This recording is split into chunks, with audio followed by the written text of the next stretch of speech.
Здравствуйте, вы смотрите программу «Актуальное интервью», в студии Надежда Саханская. «Алроса» уделяет самое пристальное внимание социальной направленности своей работы. Руководство не раз говорило, что в этом году все социальные обязательства перед республикой будут обязательно выполнены. О каких проектах идет речь и как они меняют жизнь сел и городов Якутии, мы поговорим сегодня с гостем студии. Владимир Данилович, здравствуйте. Здравствуйте, Надежда. Что сейчас для компании в приоритете из социальных проектов? Вы знаете, мы наши социальные проекты стараемся не делить на приоритетные или неприоритетные. Они все для нас одинаково важны, потому что они направлены для человека, на достойное будущее, на улучшение качества жизни. И мы понимаем, что сегодня строительство социальных объектов – это наиболее эффективные инвестиции. И, конечно же, наши социальные обязательства перед родной республикой, перед населением лежат в основе нашего производства, нашей экономики, на основе исполнения нашей социальной политики. Путем заключения спонсорских контрактов, исполнения собственных социальных проектов и, конечно же, это добровольные пожертвования в целевой фонд будущих поколений.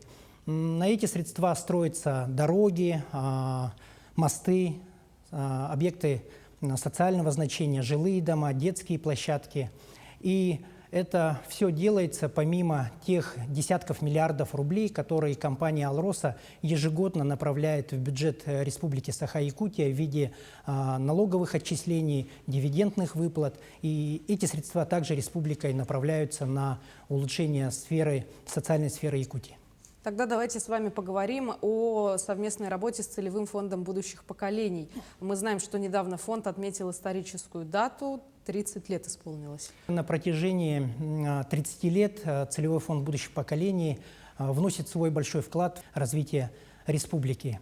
И ежегодная доля добровольных пожертвований от компании «Алроса» в целевой фонд будущих поколений достигает от 70 и порой 100% всего объема, всего бюджета фонда. К примеру, с 2011 по 2021 год компания «Алроса» направила в целевой фонд будущих поколений более 8 миллиардов рублей. Прошлого года целевой фонд будущих поколений начал реализацию своей новой концепции деятельности, направленной и ориентированной на опережающее развитие человеческого капитала, развитие потенциала детей, в том числе путем создания для этого необходимой инфраструктуры и строительства социальных объектов. И сегодня перед коллективом фонда и его директором Владимиром Егоровым стоит очень ответственная задача, а именно координировать формирование на всей территории республики единой системы раннего и всестороннего развития детей и молодежи Якутии.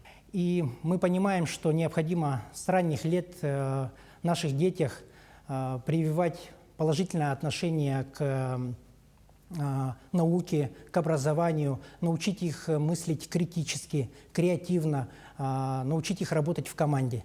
И поэтому мы поддерживаем основную цель фонда. Она заключается в том, чтобы сегодня максимально обеспечить доступность имеющихся инновационно-образовательных ресурсов детей и молодежи республики. Якутия также шагнула далеко и в IT-отрасли. Какие образовательные программы фонда вы отметили бы? Да, как я сказал, мы активно поддерживаем деятельность фонда в этом направлении.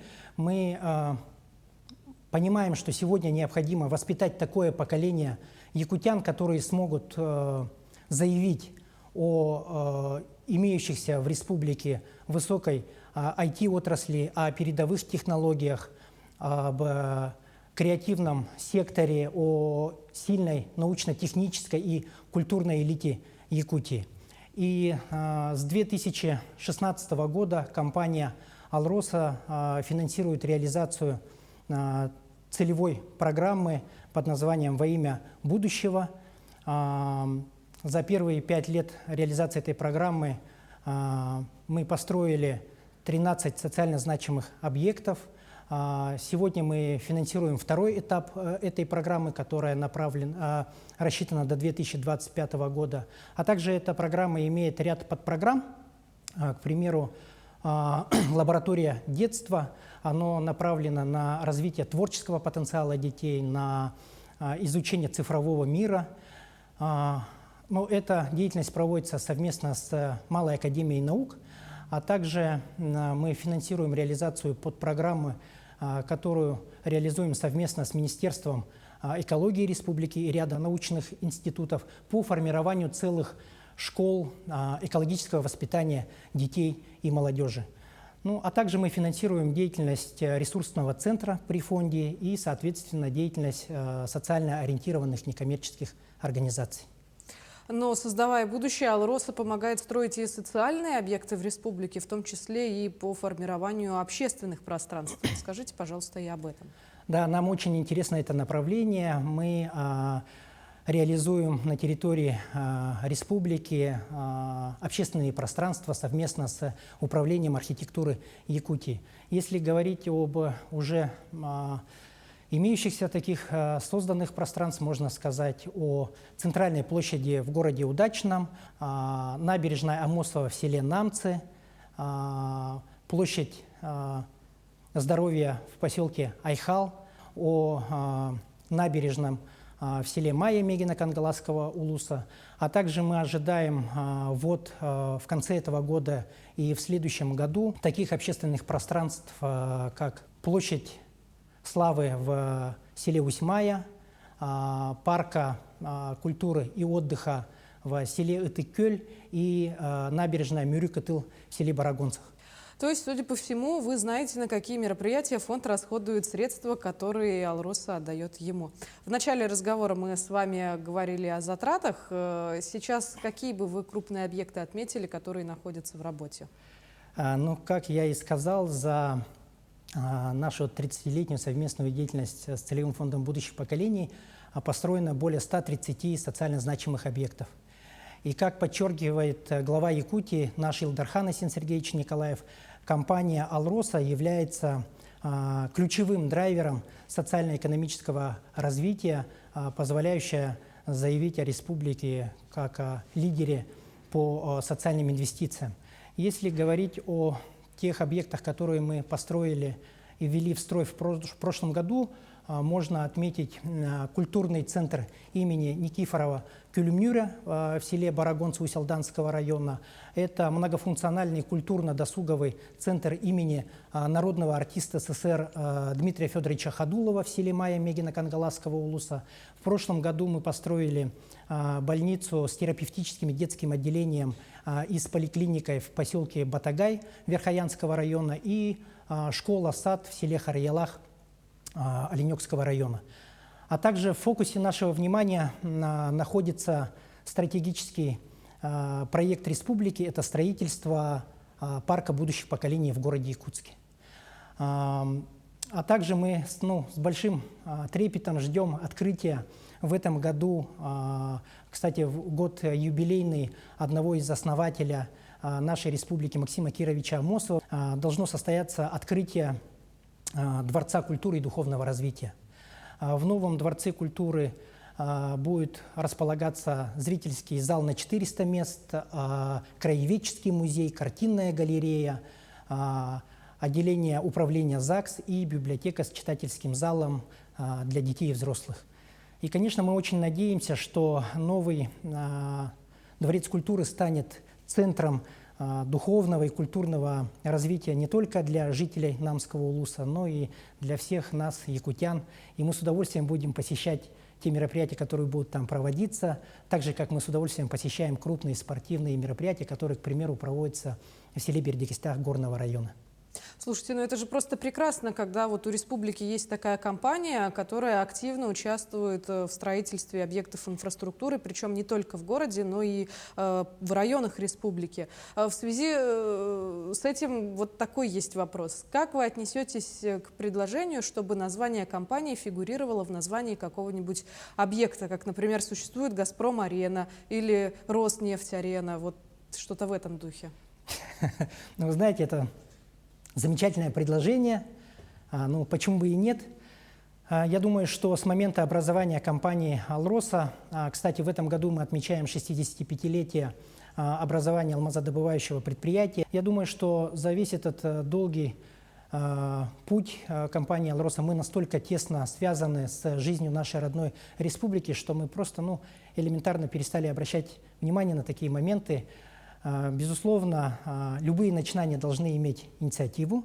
И если, к примеру, жители Намского Улуса выйдут с такой инициативой, то мы этому, конечно, будем только рады. Также в этом году на высоком уровне прошли международные интеллектуальные игры. Какие итоги вы бы отметили для себя? Да, этим летом в городе Якутске прошли международные интеллектуальные игры, вот уже во второй раз при поддержке компании «Алроса». Я бы хотел подчеркнуть, что проведение международных интеллектуальных игр важна не только для нашей республики, но и для страны в целом, потому что это именно та площадка, с которой мы можем заявить об имеющемся интеллектуальном потенциале наших детей, нашей молодежи на весь мир. И, безусловно, эти юные таланты в скором будущем станут высококвалифицированными специалистами, учеными, инженерами, которые, мы надеемся, станут частью нашей компании «Алроса» и будут вносить свой вклад, внедрять новые технологии. Вообще, это вклад в будущее, я бы сказал, не только для развития компании «Алроса», но и для всей нашей республики в целом. Своего рода такие интеллектуальные инвестиции. И в завершении нашей с вами беседы, наверное, самым ожидаемым событием этого месяца станет 20-я по счету церемония награждения стипендиатов «Знанием победишь». Насколько это важный проект? Один из самых важных проектов, потому что, как я говорил ранее, с именем первого президента Якутии Михаила Ефимовича Николаева неразрывно связана вся история целевого фонда будущих поколений, ее становления, ее формирования.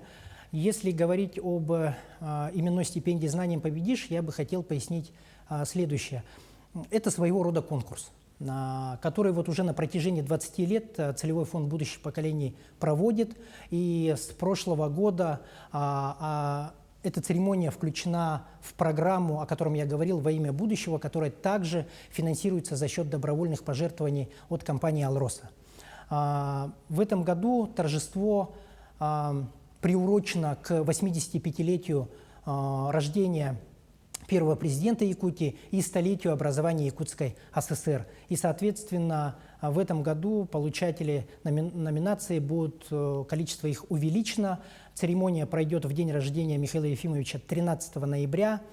Победители определяются по рекомендациям общественной комиссии. Всего их получат в этом году 3 обучающихся и 8 педагогов. И, конечно же, мы очень рады и горды тем, что являемся участниками формирования стипендии «Знанием победишь», потому что с именем Михаила Ефимовича Николаева связана большая и долгая работа жизни компании «Алроса», и вообще его имя трудно переоценить. Действительно. Благодарю вас, Владимир Данилович, за содержательную, интересную беседу, и большое спасибо, что стали гостем нашей студии. Спасибо вам, Надежда.